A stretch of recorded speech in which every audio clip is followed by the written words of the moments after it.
3-2, eu achei pra mim bom. Eu faço um 3-3 aqui nessa pista. Vamos subindo, vamos evoluindo. Aos poucos a gente vai evoluindo.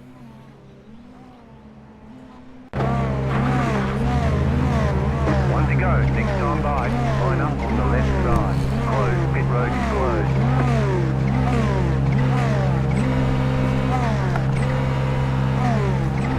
Corrida limpa, hein, gente? Corrida limpa. Eu vou fazer de tudo para me concentrar mais em focar em não errar a pista do que mais em correr. Tô fazendo isso, estou conseguindo evoluir. Que aí eu me desconcentro do carro da frente e deixo ele correr. Se tiver alguém mais rápido que eu, não fecho. É isso mesmo. Vale mais a pena ficar na pista do que ficar perdendo. Perder uma colocação. O problema é quando tu perde 7. Quando tu bate, quando tu faz alguma coisa, perde uma volta. Então é melhor se manter na pista.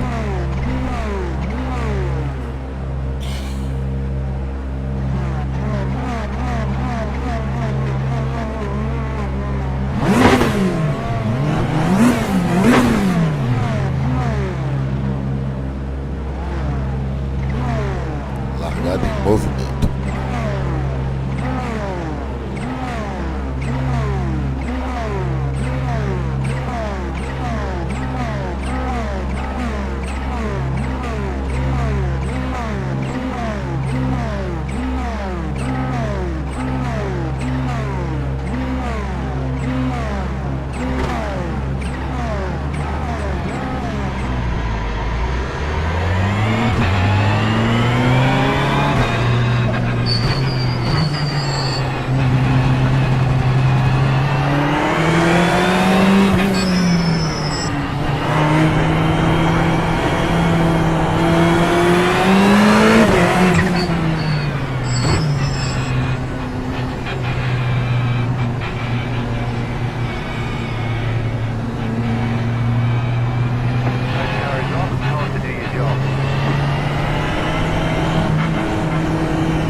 beleza!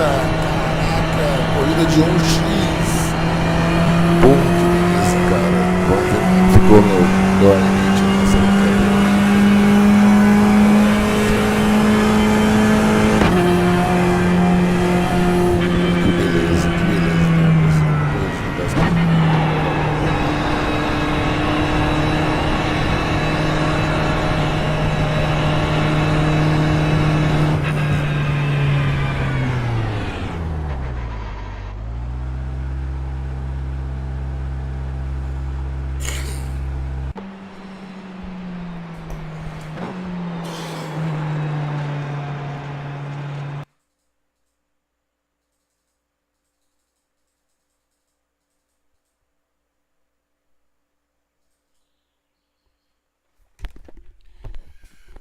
Agora, né, na narrativa, agora é a parte que nos toca até a TV, né, a transmissão da TV. Agora eu entro aqui, faço uma ediçãozinha, utilizo aqui o áudio da galera. Balfour's lost the position to Ballon, so interesting to see where Ballon's pace is at now. If he can get past Nick Jones, he's got some good clear air. It's whether he could actually get anywhere near Mannequin, and for me, he's absolutely on fire. Yeah, it'd be interesting to see if, like I say, if he can get past the Porsche, what Ballon's pace is like. So, good effort this from Barwell actually to be back in this fight, having lost all that time in the spin, as we said. So, really constant that went a little bit under the radar. Saída no safety car lá, já se rachou na saída, né? Então começou.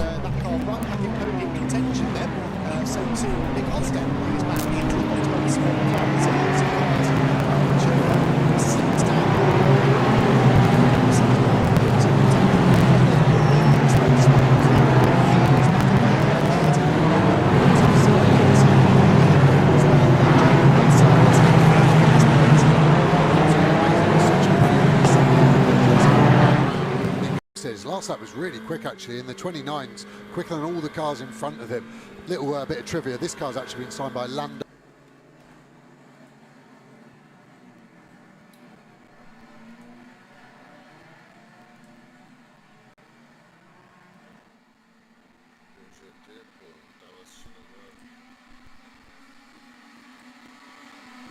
All the way down to first gear, lots of steering lock, unwind the lap, full throttle, go. You see all the lights illuminate.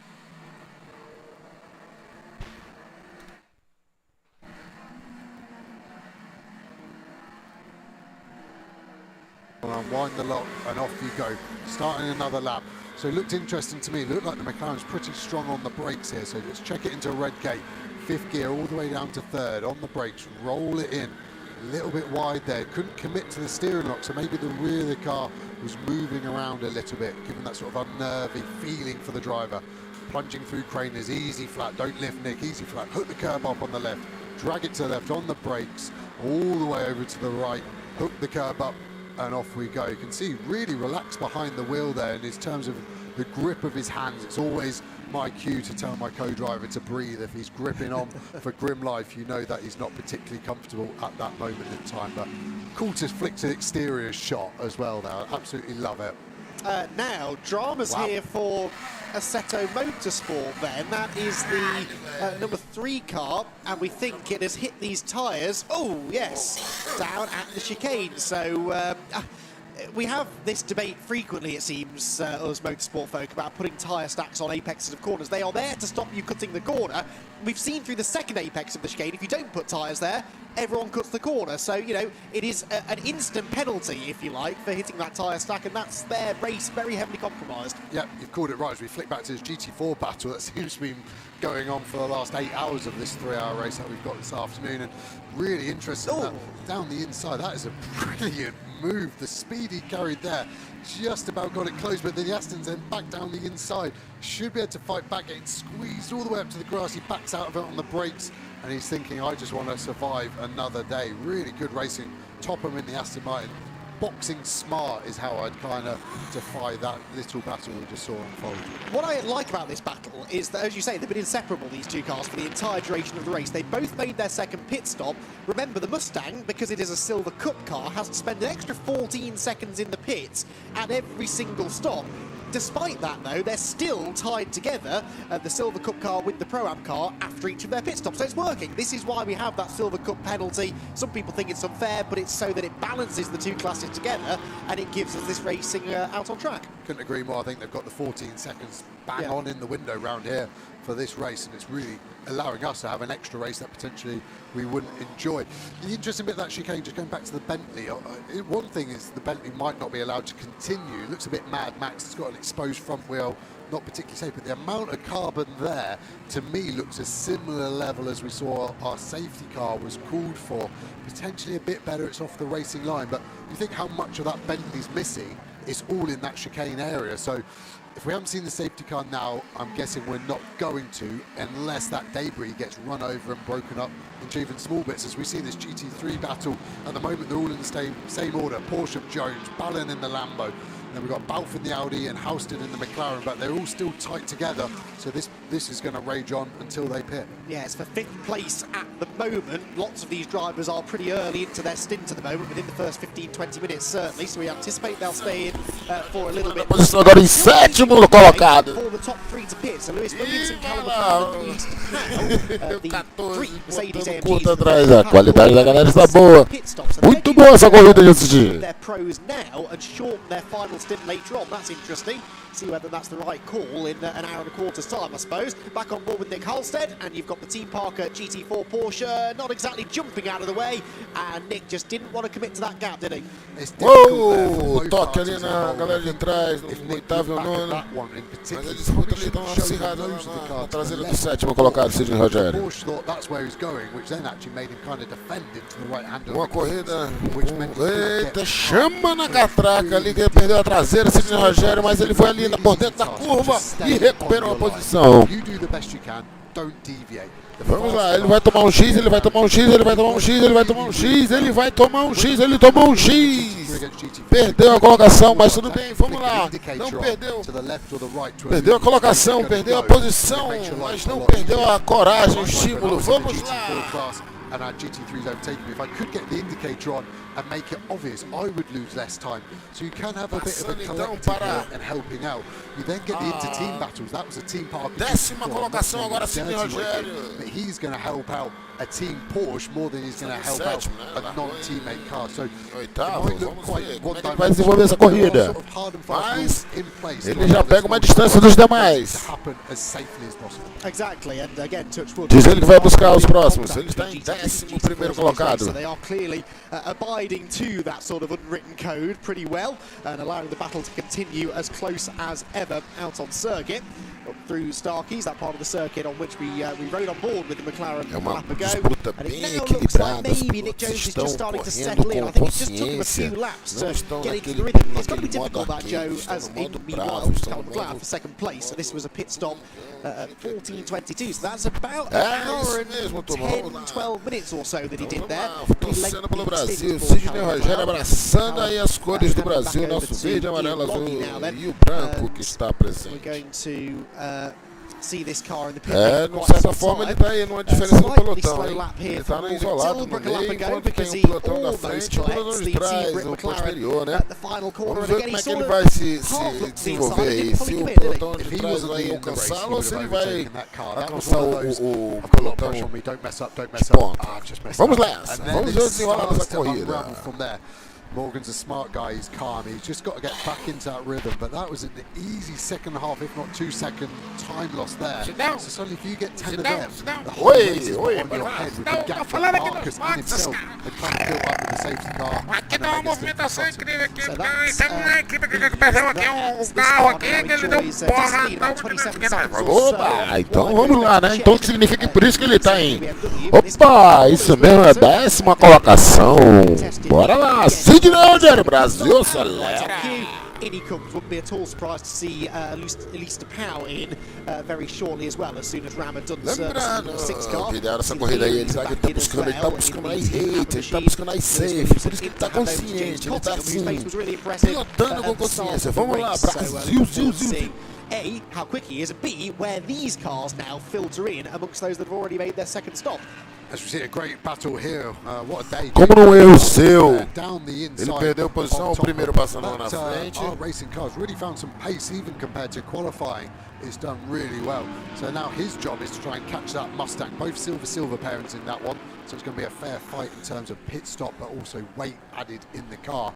And he looks really, really racy. I think that car looks really well balanced and poised. You just get a bit of a feeling when you watch it. If it's Chama na traseira, viu ali? Já quase perdendo a traseira. It's not tailing on exit, you know, the rear's good. Traseira direita também comeu, pra esquerda agora ali comeu, você vê ali na curva. So it looked like the door wasn't closed maybe quite as quick as they Então wanted. ele tá agora botando por isso.